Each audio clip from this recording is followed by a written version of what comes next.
Welcome back, everyone. I hope you enjoyed Gua's talk as much as I did. Let me introduce you to our panel presented by Behaviour Interactive. We have Iggy King from Blackbird Interactive, who will tell us how to dissect an exploding spaceship in Hard Space Shipbreaker. We also have Kjartan Emilsson from Mainframe Industries. He will talk to us about the cloud gaming promises. So that relates to one of the questions, or one of the comments Gua had. And finally, Emily Short from Fail Better Games will tell us a story about storytelling AI. So let's start with E. Great, thanks Luke. Hi everyone, great to be here. It's early morning on the west coast of Canada, but I've had my coffee, so it's all good. I've got a little asterisk next to my name here because a lot of this material is really reliant on the excellent work of the Lynx team that built Hard Space Shipbreaker. And some of this content was from a previous GDC talk that the tech director, Richard Harrison, did. So I just want to acknowledge that. Before getting into the details, I want to quickly walk through what Hard Space Shipbreaker is about. Basically, it's about cutting up spaceships with a high-powered laser cutter in a rather hazardous environment where things can go suddenly wrong. Very wrong. In fact, sometimes catastrophically wrong. So there's a lot going on. You get the idea. These ships are complicated, and you're allowed to do complicated things to them. I'm going to talk about a few of our gameplay systems. First of all, geometry cutting, then our rooms and doors systems, and the way we use elementals and reactive aspects within the ships. I'm going to describe each system and talk a little bit about how we implemented it in Unity. As the project progressed, this was in development for several years, but as time went on, we made more and more use of Unity's new data-oriented tech stack, which has three main components. The first is their new high-performance entity component system framework, which gives cache-coherent data access. The second is a multi-threaded job system for parallel execution of jobs that process those entities. And then finally is the burst compiler, which is an LLVM-based compiler that generates code optimized for the target CPU. It makes use of compiler intrinsics and vector instructions and things like that. So anyway, I'll just touch briefly on those. So first of all, cutting. We're chopping up geometry. We want to be able to slice any mesh at any time from any angle in real time. And the ships we're cutting up should feel like cohesive structures so that things stick together when they should and they come apart when they should. This is harder than it seems, and we ended up investing a lot of time and energy into making this work. Here's roughly how it works. If you think about a cube as, for example, and imagine running an infinite cut plane through that cube at basically any angle. If we split a convex object, we get two convex objects as a result. So we preserve convexity by cutting with infinite cut planes. This is good for physics, which need convex mesh colliders to simulate correctly. So here's how it works. Think about the triangles in that cube, and then throwing an infinite cut plane through some of those triangles. We sort the vertices onto either side of the cut plane, which is basically just a dot product on each vertex to decide which side it's on. And then we determine which triangles are split by that plane, which we can tell because any split triangle will have one vertex on one side of the plane and two on the other side. And then we introduce new vertices at the intersections of the plane and the triangle. And then each time we split a triangle, you can see that it will become three new triangles. And we introduce new intersected vertices, and we interpolate the UVs, normals, tangents, and colors. So all the vertex properties get interpolated. Having cut things open, we need to fill in those interior faces that were never there in the first place, because our model was just basically a box in this case, or a paper mache shell. We can do this by, again, using those newly introduced vertices, adding triangles to fill in the space, and we project back onto the cut plane to derive the UVs. And then the interior is filled with a technique we call watermeloning. We basically want the edge of the surface to have a thickness like the rind of the watermelon, and then the interior has a new texture that gives some sort of illusion of the interior guts of the object we just sliced open. To make that more convincing, we use parallax maps so that we get a bit of illusion of depth in the interior, which is really helpful to sell the illusion. The net result is we get really nice looking cross sections. So we chop up the geometry, we watermelon the interior faces, redistribute the original mass to each of the two new objects so that they can go back into the physics system. This is one of the first systems we built in the game, and it's pretty much plain old C# code, nothing too fancy. We'd really like to optimize it with ECS on the burst compiler, but we haven't gotten there yet. Moving on to the room system, each spaceship is a set of connected rooms with doors in between them. And the doors can be open or closed, rooms can be pressurized or unpressurized. And there's a bunch of other metadata with the rooms as well, like whether it's a cockpit or a crawl space. But anyway, that's tangential to this talk. So the way we define a room is it's one or more included volumes, and then you can have excluded volumes as well. So if you have a duct running through the room that you want to exclude, that can be excluded. Openings, I called them doors before, but it's really more complicated than that. Each opening is also a volume and can contain other pieces like the door or hinges or things like that. If those pieces contained by the opening are flagged as sealing, that means the opening is sealed until that piece is cut. So we can control, we understand when a breach is made between two different rooms. When an opening is breached, if the room on either side, if they're both pressurized or both are unpressurized, then nothing's happened because they're already at equilibrium. However, if the rooms are in different pressure states, then boom, we get sudden violent decompression. This can lead to catastrophic chain reactions. Pressure from the pressurized room drains out through the breaches and into the rest of the room hierarchy, and forces are applied to all the rigid bodies within the depressurizing room. In order to achieve this, we need to know a lot about the structure of the ship and the objects in it. We need to know which room each object is in, even if they've moved around. And so we end up building a bunch of different systems that operate on different components. So there's a component for an object in a room. It has a component for which room it's associated with. There's an object-oriented bounding box, which we're continuously retransforming into world space so that we can detect. The room tracker system could tell which object a room is now in. This image is a graph from the Unity profiler showing a bunch of room processing systems running across multiple threads and multiple cores. This is a shot from a bit of catastrophic CPU usage where there was probably a big explosion. There's been a room depressurization. There's a lot going on, and the CPU is kind of chugging.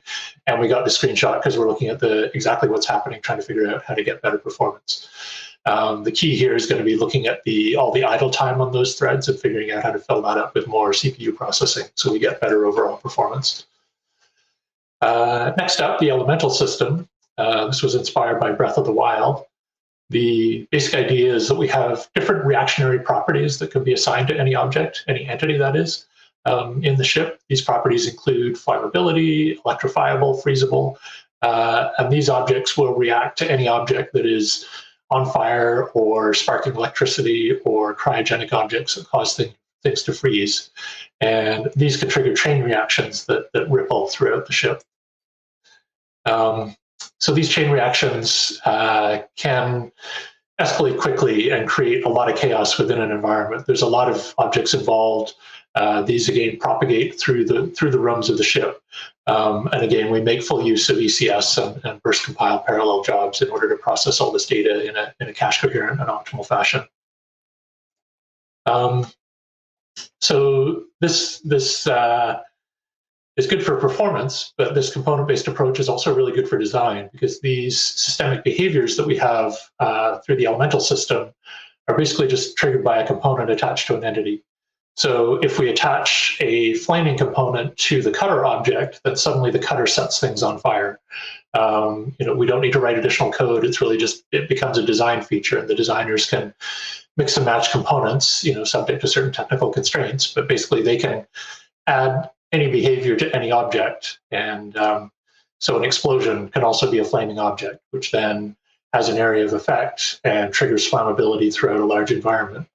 Explosions also trigger new cuts. They effectively have a sphere that ejects new cut planes throughout the environment, causing more cuts to happen, which can trigger more explosions. And we get to scenarios like the one I showed right up the top. So I think what we've done is a really interesting way of looking at, what are the difficult things in a game and how do we use technology to build new gameplay. So I want to talk a little bit about emergent gameplay. So we built a bunch of systems from which a lot of interesting moments emerge. We've got geometry slicing and stitching. room connectivity and pressurization, interacting elements of different types. Our ships are actually procedural. They're spawned through a hierarchy that controls both the structure of the overall ship and the objects populated within that ship. And then the component-based approach really drives systemic behavior in a way that's good for designers to control while simultaneously being good for performance. And to conclude, fire is dangerous, explosions are fun, and that was what we wanted to show. But how did we do it? To do that, we needed to leverage cache coherent data. So in the entity component system, typically the components associated with an object, all those components are laid out in linear fashion in memory. And when we run a system, we run that system across all the components or related components necessary to perform that operation. So rather than having a single object where we go and do all the things that object cares about, which is the sort of more traditional object-oriented approach where you might have an update method on a complex actor, we have a whole lot of simple components. We run a whole lot of simple processes, and we run those processes end-to-end on all the components that are relevant. We can do so in a parallel fashion, so we can either distribute those components across the available components, distribute those systems, those jobs across the available components, or run multiple jobs in parallel if the jobs are fully independent and operating on different component types. And then we're leveraging SIMD and intrinsics by using Unity's new burst compiler. The burst compiler requires your C# code to not have references, which is a pretty huge constraint. It's kind of like having C code without pointers. But if you think about it, that's kind of what shader programming was. Shader programming was a C-like language without pointers.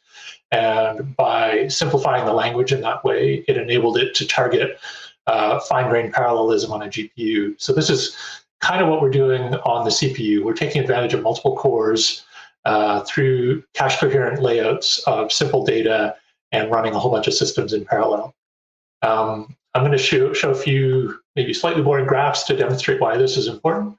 But over time, we're all familiar with Moore's law, so CPUs have been getting faster and faster. Memory has not been getting faster at the same rate. So effectively, CPUs are getting faster relative to memory. So we need to minimize the number of memory accesses we make. Caches help. This shows the behavior of different levels of cache. So L1 cache is very fast, L2 cache a little bit slower, L3 cache slower again, and then main memory super slow. If you want a cooking analogy, L1 cache is like having ingredients out on your counter. Main memory is like hopping in your car and going back to the grocery store because you forgot something. So the order of magnitude difference is phenomenal, and you really need to keep this in mind when you're optimizing. Again, looking at advances in CPU clock speed, these kind of peaked at around 2005. We got a little more single-threaded performance from pipelining and other fancy, silicon tricks. But basically, single-threaded performance has kind of capped out, and we're now reliant on multiple cores to get faster. So we really need to be taking advantage of those cores and architecting things in a way that takes full advantage of them.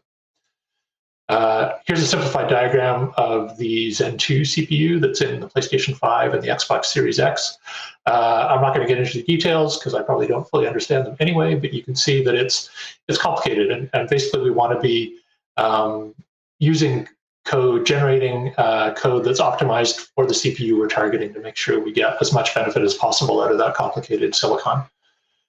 So that's my pitch for using new technology for things other than shiny pixels. Like, think about gameplay, do cool stuff with physics, find ways to empower your designers through technology.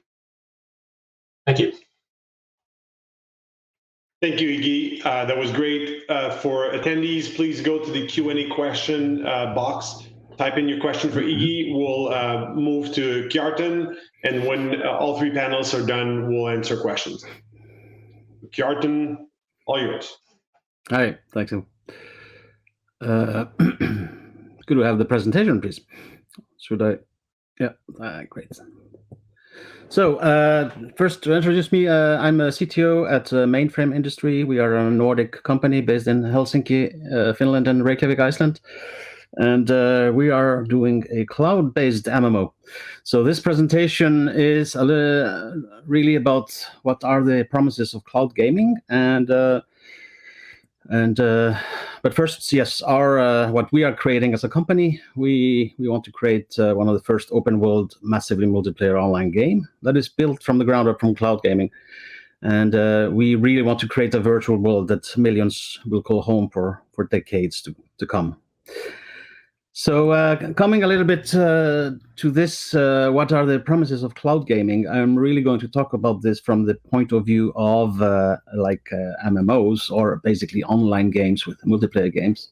So currently, the situation is such that you typically have like a simulation server and backend servers that then replicate part of the world to clients. That's are usually of different types of hardware, and needs all the content needs to be on the clients, but you're usually only simulating parts of it. And if you are multi-platform, you might have other mobile clients, for example, and they might have different versions of the content that is adapted to their rendering capabilities and such. So this is pretty much the client-server architecture that is prevalent today.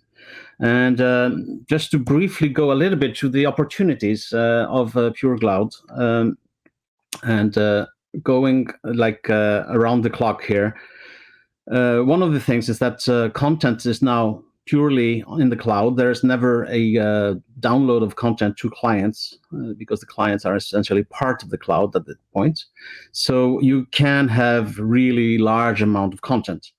And not only that, is that this content pool is shared on a very rapid, fast network in the cloud. So you could imagine also changing content, for example, like showing hits on textures, etc., or wear and tear, that is instantly kind of available to everybody.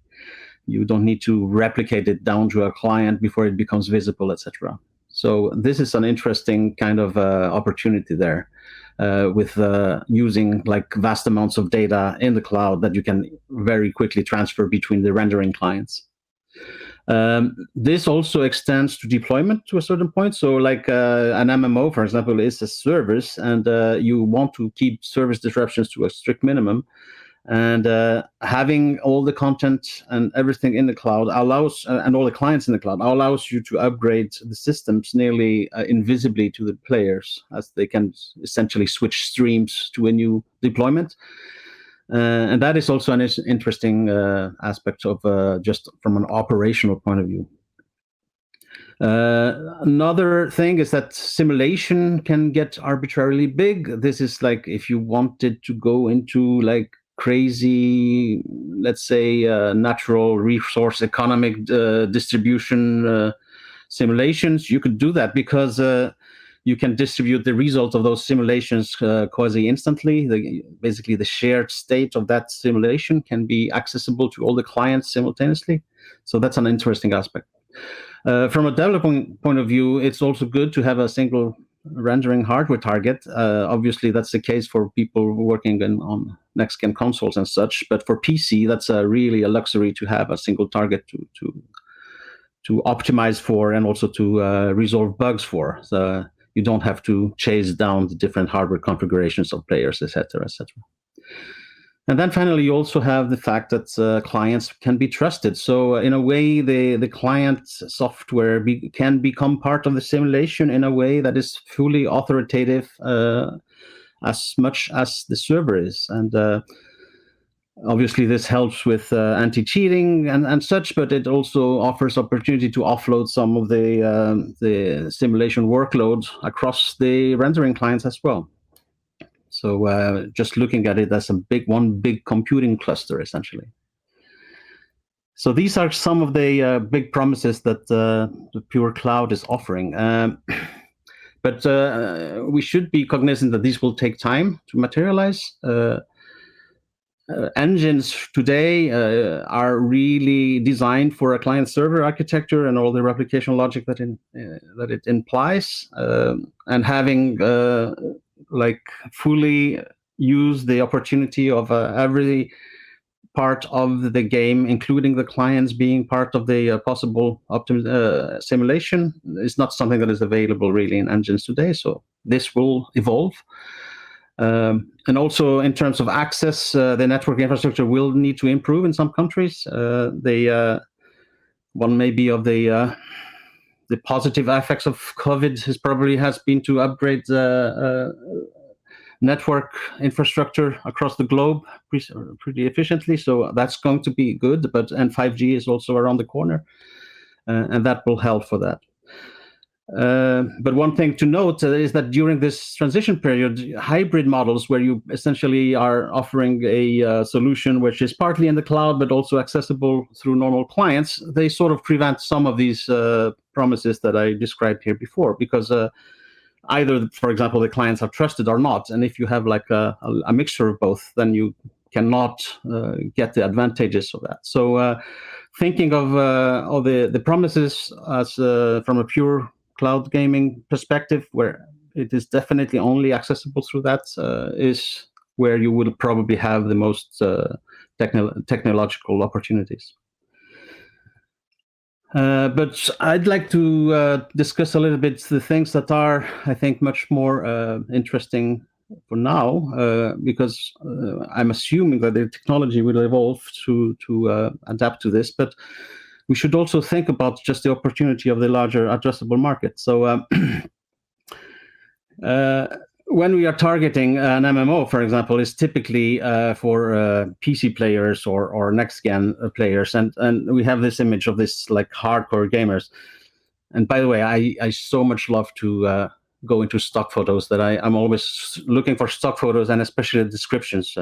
So we should imagine that what cloud streaming offers is basically access to a different type of demography. Obviously, we have the mobile players that have been completely taking over the gaming space in a way. But we also have more casual devices lying around, like laptops that don't have gaming capabilities. And you have a lot of people that are using these laptops and are not especially hardcore gamers in any way.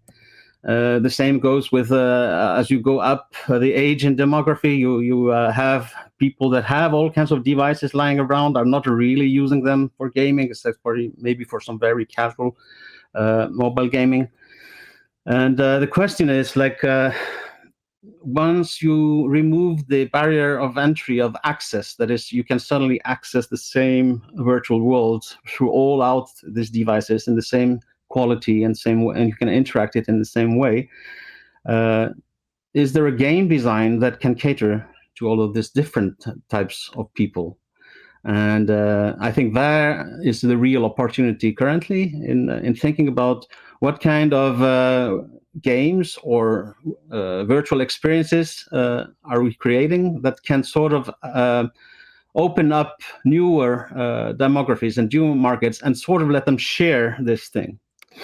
And that is another aspect of cloud gaming, is that not only is it easy to share what you're doing, that's kind of readily available today anyway, but more in the ability of people to instantly join you in what you're doing. And I think that this is one of the more powerful aspects of this, is that you could share some moments or let people watch you live as you're doing something, but those people or your friends or whoever is looking at you in that whatever social networks you are sharing this into could, with a click of a mouse, basically be there with you and either participating with you actively or somehow aiding you in a way that is limited.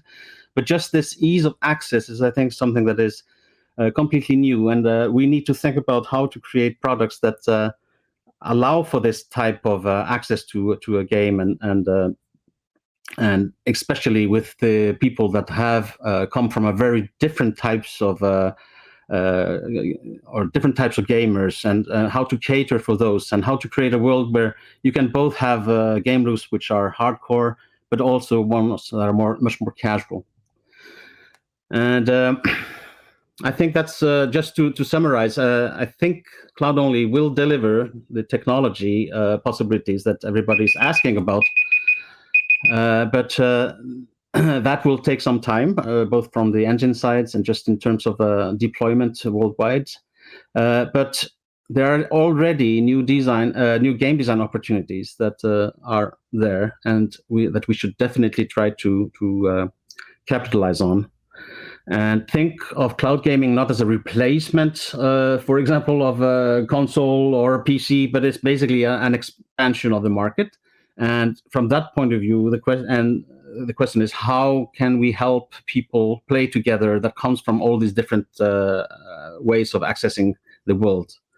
Currently, I believe that virtual worlds with a strong social sandbox element is one of the best match for that kind of design, because it has this strong social element where people are just there to socialize and meet friends.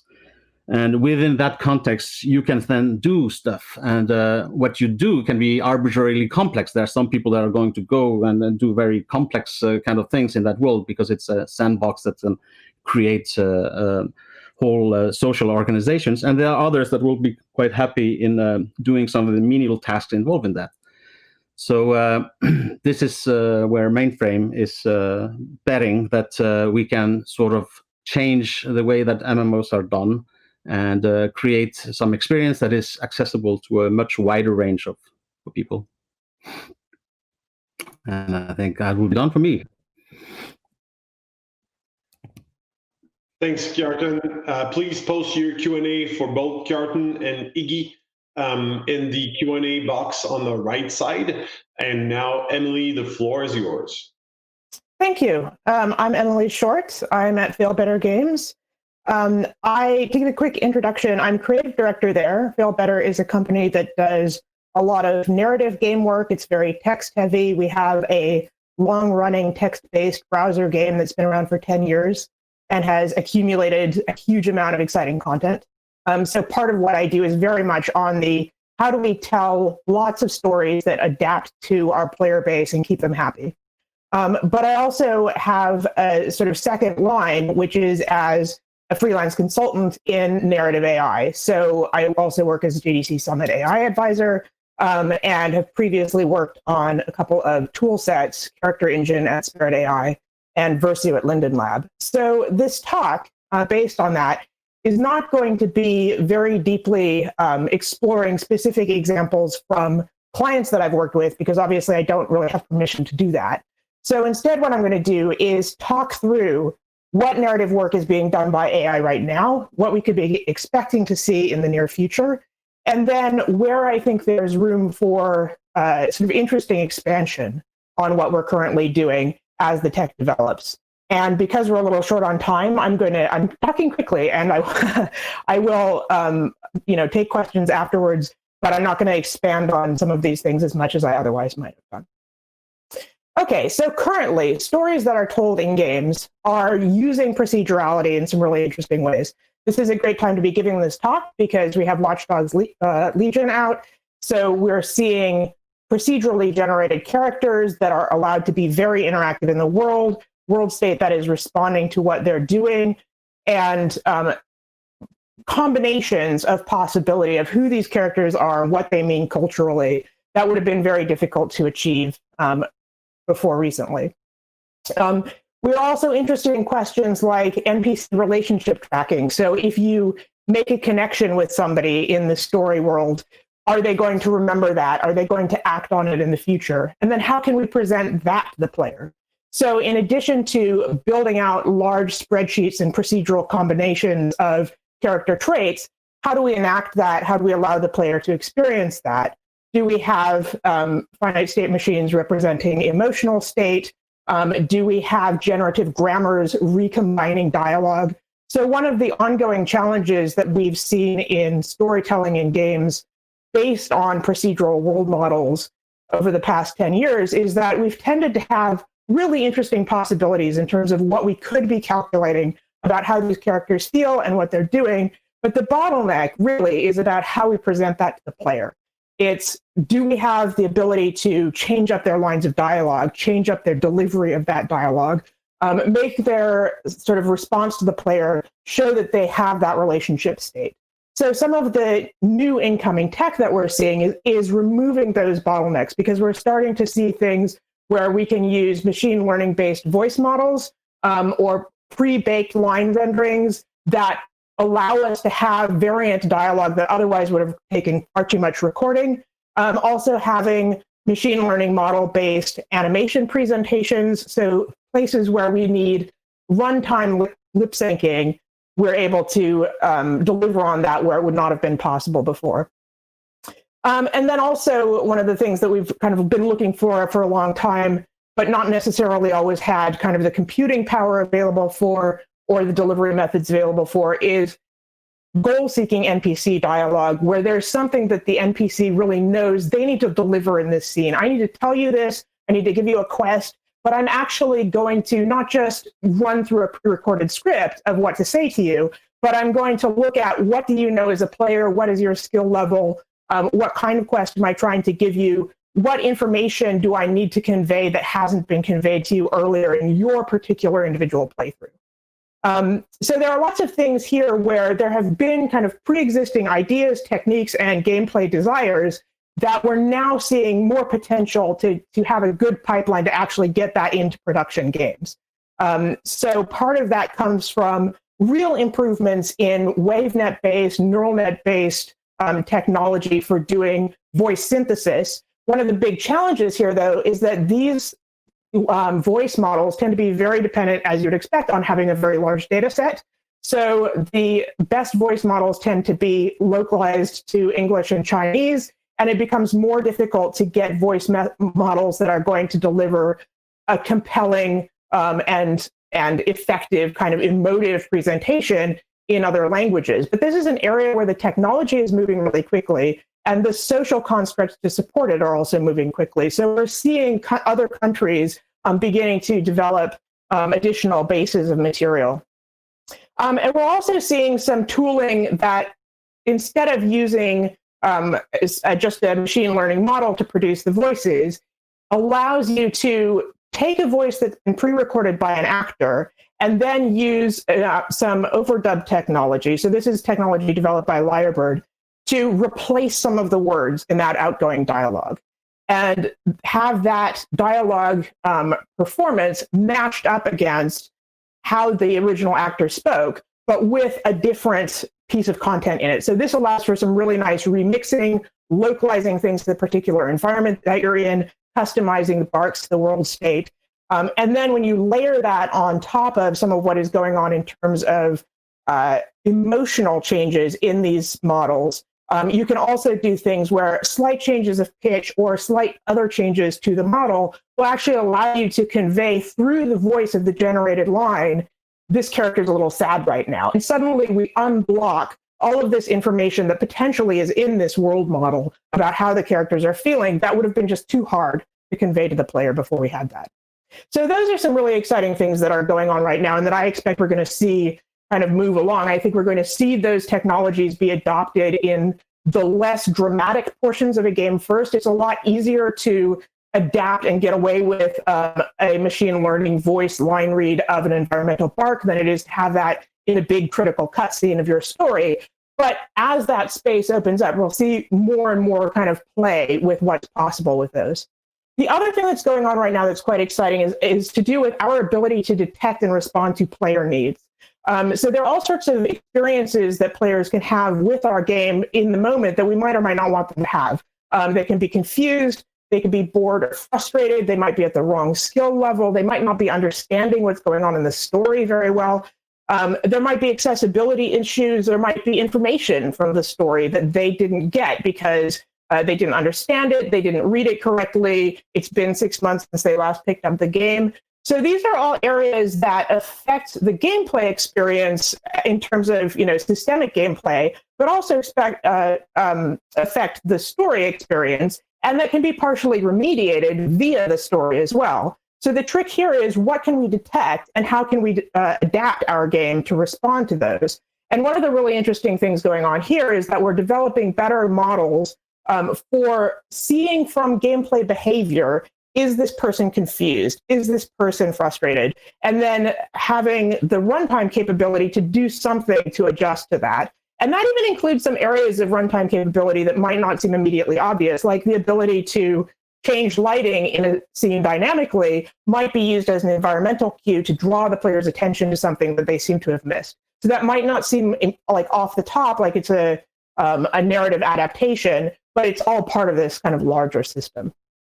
So a good place to look for some of what has recently been done with this is Alessandro Canossa's work. He's been looking at the support vector machine analysis of gameplay behaviors and getting high accuracy predictions out of that of what are the players' motives in playing this game? What are they looking for? How are they feeling right now? And some of those models are small enough that they could, in theory, either be run or have the information extracted from them to actually make that something that you could rely on procedurally during gameplay. Okay, so the question that I often get at this point is, okay, but where's my holodeck? Like, this is cool short-term stuff. It's an advance on where we are now. People have this kind of vision of what the story possibly could be if it were just really driven by the AI. And what we're seeing here is something really, really interesting, but with a lot of caveats around it. So many people have probably run into AI Dungeon. It's based on the GPT-2 and then GPT-3 language model. And it allows you to type instructions and descriptions of what's going on in your story and have it give you back the next description of what happens in that scenario. So I was playing through it here with some friends and wound up in a situation where I was talking to a vampire. He tells me that he's tragically doomed. I say, you know, why are you doomed? He's like, okay, every sunrise I experience, I lose more of my mind and I'm going to burn up. And this is the point at which it sort of breaks a little bit because I said, okay, well, great. In that case, let's go on a romantic sunrise picnic. And the game responds, he agrees, and you both leave, which is not very well motivated or very well grounded. Like, presumably he would really rather not go on a sunrise picnic with me so that he can burn up.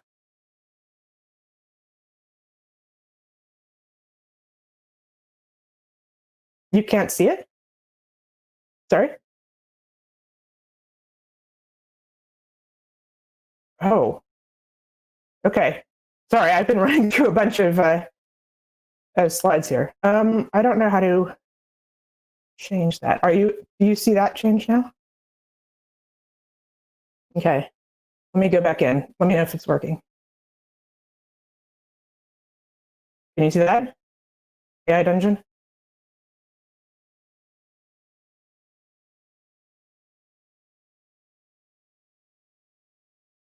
Okay, it wasn't where I was. Can you see that now with the framing? Yeah, okay. I'm just running like this in that case. Okay. Sorry about that. There's been lots of bits you haven't seen them. Okay, so these are these issues that you get with the AI Dungeon style of presentation. So problems with this kind of model as means for AI storytelling. It's an unsupervised language model. It's very opaque. It has so many parameters in it, it's very hard to understand or connect with a gameplay system. It is based on a large body of human-authored prose, and there are all sorts of ethical issues with the kind of biased feedback that it can sometimes give. Sometimes it can come up with things that are very racist or inappropriate. I've intentionally omitted some of the examples that I've run into. Another issue is just that as a language model, it's not necessarily well suited to be incorporated in a game. And then just the sheer model size. So there's been some interesting sort of exploration of just how much hardware would be required to run this locally. And it's just completely out of scale of what you could reasonably have on a local device. And then the fundamental problem is that it doesn't feel like a well-told story. So it's not sort of driving you towards some particular conclusion.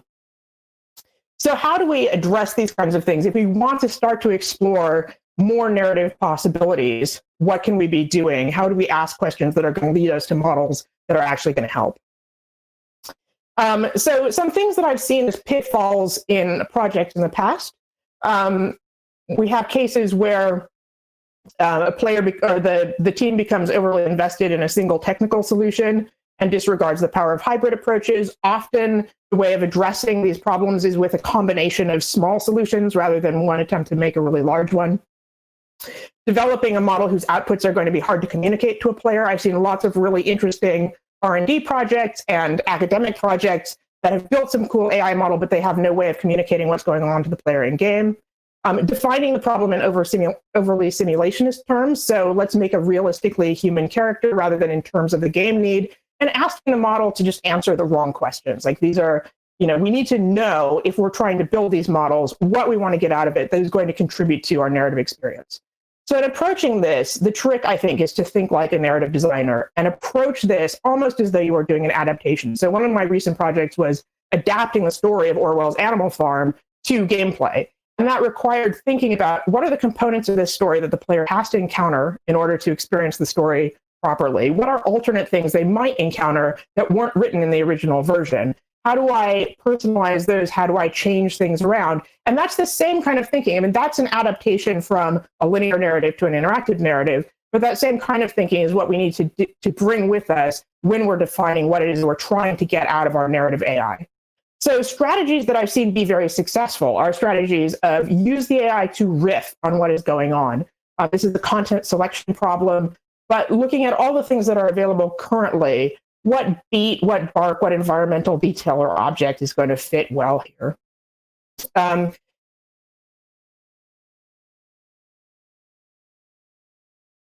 if we want to talk to a character in more depth and find out what's going on, how do we adapt something that is already intended to happen in the game in order to match the player's needs or actions or the world history that we've seen so far? What alternate versions of it do we need to provide? And then interpolation. And this is one where I think this is actually a really useful solution for things that people tend to run into when they're naively developing relationship AI, emotional AI, social AI. A lot of the time, they come to the model from the perspective of how do we get these characters to act like real humans and respond to being insulted or flirted with or these kinds of things, where what results from that is a model where the NPC may wind up doing things that completely break the game. And that's the output of the model. And then you have to somehow cope with that. So if instead we think of this in terms of we know where we need to go, how do we patch the space between where this NPC is in terms of their emotion and relationships to where we need to be going?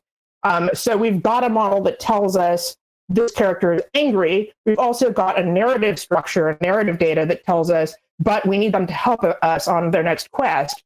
And then how do we provide a piece of gameplay interaction that's going to bring that character back in line with where we need them to be?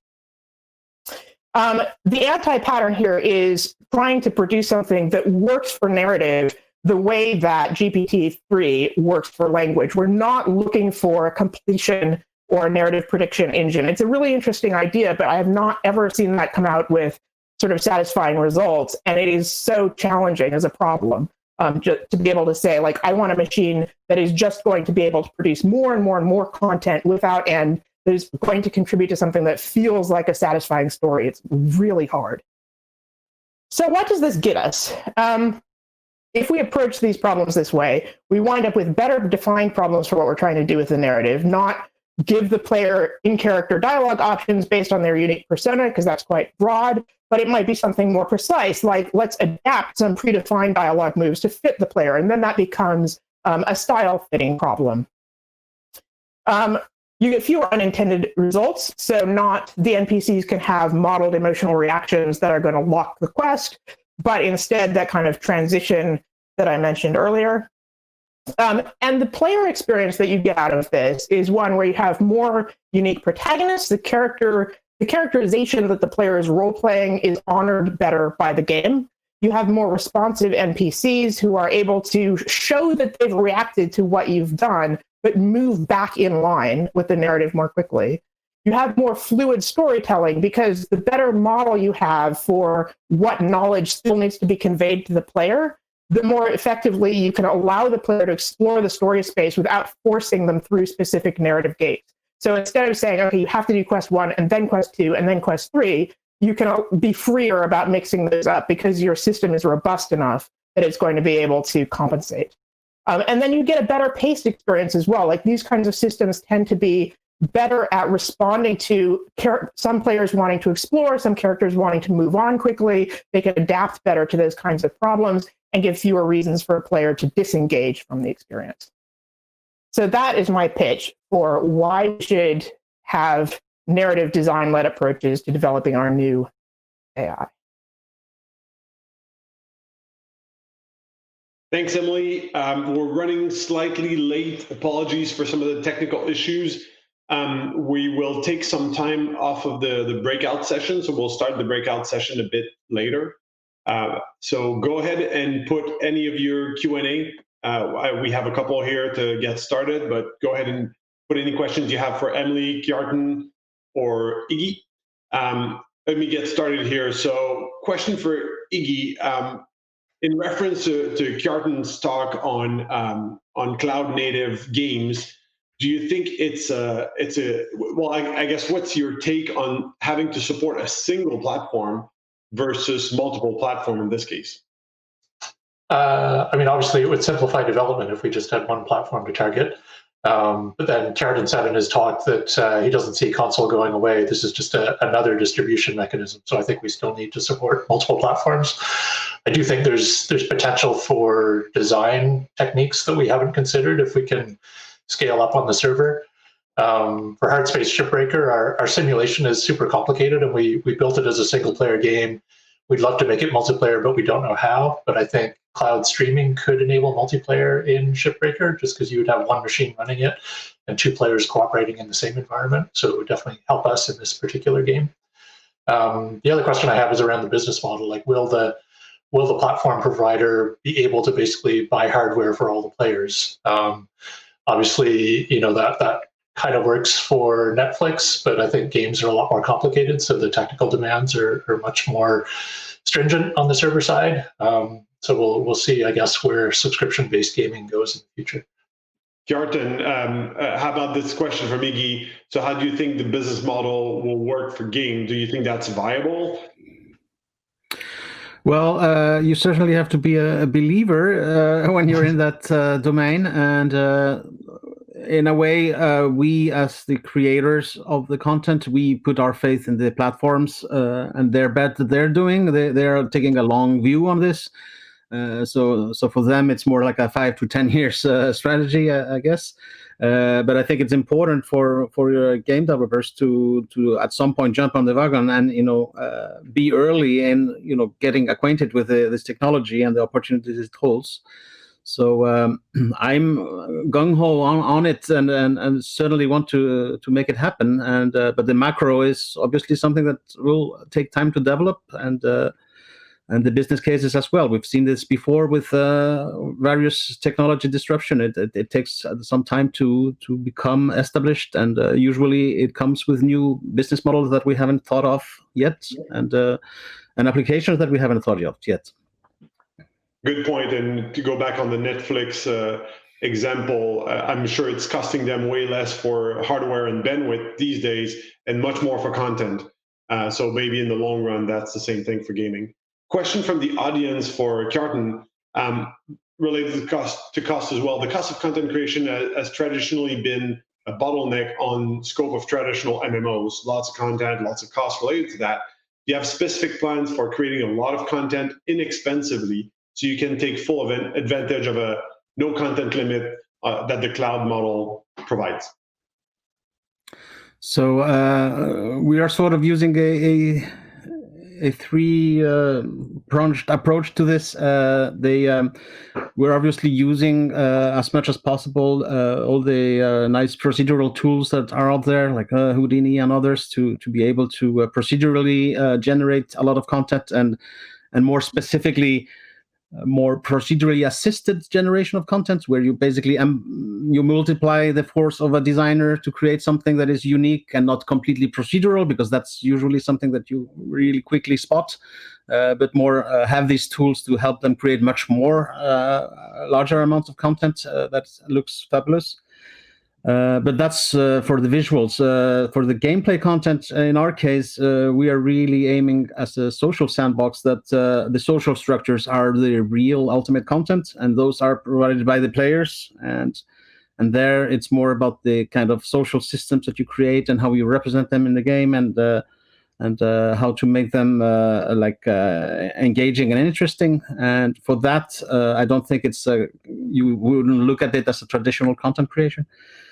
And the other aspect is also we're trying to move away from a level-based access to content where you have to be a certain level to be able to go to this place, etc., but more create kind of difficulty mountains where players of any levels can sort of find their limits on the same content. So that allows you to actually share the content to a much larger player base instead of segregating across player levels, for example.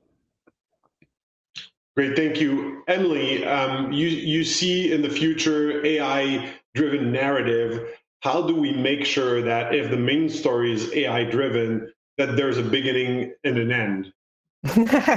Well, so part of what I was suggesting in my talk is that there's still to be a certain amount of human involvement in that kind of providing that kind of structure. But if we really want to move in a direction where we're allowing the AI to make those kinds of decisions, then what you're looking to the designer to do, the narrative designer, is really kind of describe a story at a meta level. So instead of saying like, here is the beginning, here's the middle, here's the end that I've decided on, you're saying here's a bunch of possible beginnings and how they could be structured, and then the AI is filling that in. So often there's still, kind of a higher level of authorship and design involvement in those kinds of processes. Thanks. Question from the audience for Kjartan.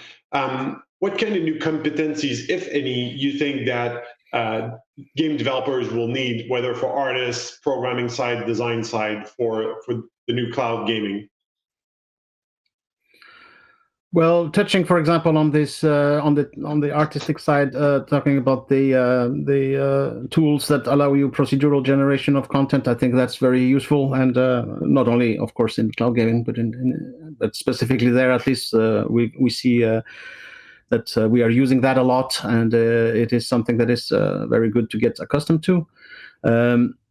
On the development side, I think general knowledge of cloud service and architecture is useful to understand the type of tools that you get access to, because that's the other aspect of cloud gaming, which is not necessarily strictly cloud gaming only, but once you start, establishing your service completely in the cloud with all the various types of services that are available on the various cloud platforms, you start to realize it's a little bit like a candy shop of opportunities there, of various stuff that you could, it would be nice to integrate, like the text-to-speech or speech-to-text service here, or the automatic translation there.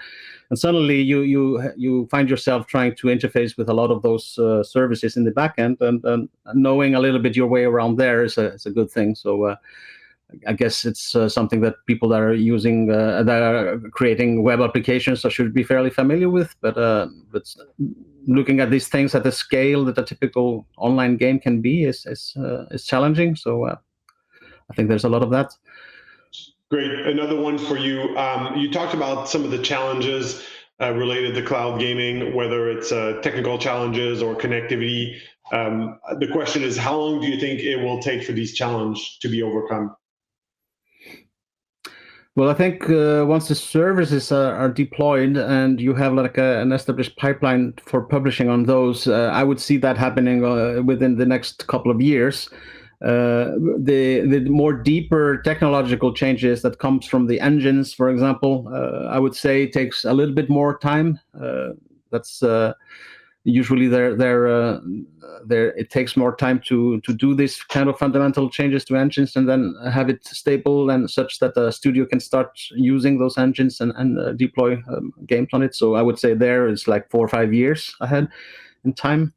But of course, it will also depend on the popularity of the services and how much people are driven to. You might see some engine companies accelerating their development in that direction if they see that that's an opportunity, obviously. Great question for everyone on the panel. The next gen consoles are bringing us SSDs and faster GPUs and 3D sound, a bunch of new features. What single feature for your purpose, related to your talk, that you're more looking forward to, Iggy? Yeah, I think that's a little bit of a tricky question, because I think I would. I'm keen on pushing gameplay, and if we're shipping a game on multiple platforms, then we need the gameplay to run on all those platforms. And it's hard to have an exclusive gameplay feature. You could have an exclusive feature exclusive features can be purely aesthetic, but making them gameplay is trickier. So I'm just looking forward to more performance and more horsepower and doing interesting stuff with it. Kjartan, what top Sorry, feature yes, of the new console? I must obviously say the same because from the point of view of technology, it's from a cloud streaming point of view, it's just if you have a browser, essentially.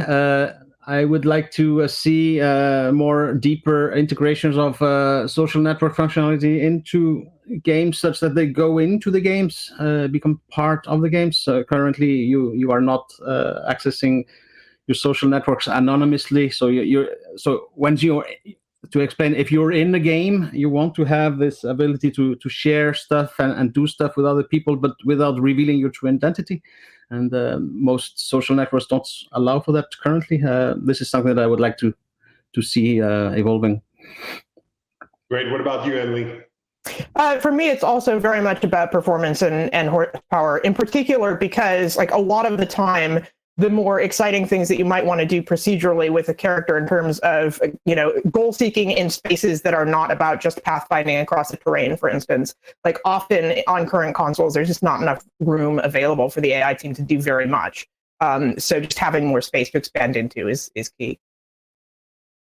Thanks, Emily, Kjartan, Iggy. That was awesome. And we'll take a 5-minute break and jump to the breakout session.